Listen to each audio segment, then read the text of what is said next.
Ржевском районе Тверской области завершил свою работу молодежно-образовательный форум «Территория действия», организованный Всероссийским общественным движением «Волонтерская рота боевого братства».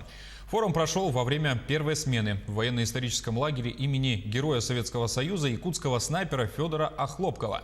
Подробности узнаем у Максима Кардозова.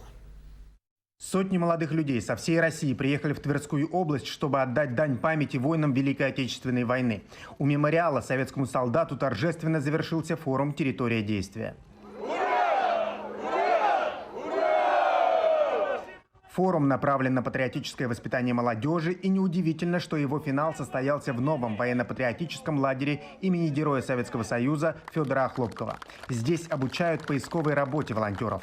Чем более глубоко человек связан с историей своего родного дома, семьи, села, города, всей страны, тогда этот человек устойчив, и он имеет глубокие корни, и никакой ветер навязываемых нам перемен не сможет его свернуть и забыть о том, ради чего он родился, ради чего он живет на этой земле.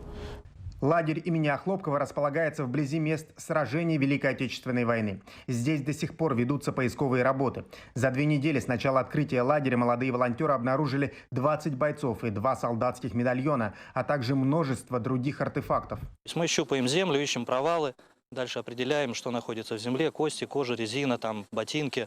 И тем самым мы находим много бойцов, потому что 2/3 были захоронены без касок, без лопаток, без железа.